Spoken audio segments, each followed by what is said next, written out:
Comment చేశారు sir. అంటే ఎమ్మెల్యేకి ఇచ్చే టైం నాకు సరిపోదు, సీఎంకి ఇచ్చే సమయం నాకు కావాలి, ప్రతిపక్ష హోదా నేను అసెంబ్లీకి వస్తాను. దాన్ని ఏమంటారు బ్రదర్? నువ్వు నన్ను అడుగుతున్నావు ఏమంటావు దాన్ని? మీకు అక్కడే చెప్పాలా మీకు ధైర్యం ఉంటే. ఏమయ్యా నీకు ఎమ్మెల్యేగా ఓటేశారు, ఎంపీగా ఓటేస్తే ఎంపీగా ఉంటాడు తప్ప ప్రతిపక్ష స్థానానికి వేయకపోతే నాకు ప్రతిపక్ష స్థానం ఇవ్వాలి, పీఎంతో సమానంగా ఇవ్వాలంటే ఎందుకు ఇస్తారండి? ఎందుకు ఇవ్వాలంటున్నా?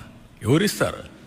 బ్యూటీ ఆఫ్ డెమోక్రసీ అర్థం చేసుకోకపోతే, ప్రజాస్వామ్య విలువలు అర్థం కాని వాళ్ళకి ఈ బరిగిన ఉంటారు. వితండవాదాలు చేస్తే ఎవరు సమాధానం చెప్పలేం.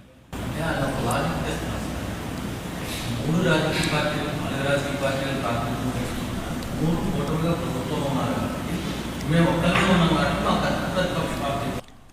ఆయన నీ భావన ఆయన భావన కదా కావాల్సింది, ప్రజల భావన, ప్రజాస్వామ్య విలువలు, ప్రజల భావన.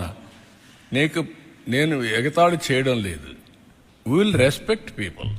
మీరు పేపర్లో రాసినా వాస్తవం ఉంటే నేను వింటాను, ఇష్ట ప్రకారం రాస్తే నేను వినకపోవచ్చు, చదవకపోవచ్చు. అదే సమయంలో నేను నీ మీద బురద జల్లేస్తాను, గుడ్డగాల్చి ముఖానేస్తా, కడుక్కొని వెవ్విరిడంటే కుదరదు.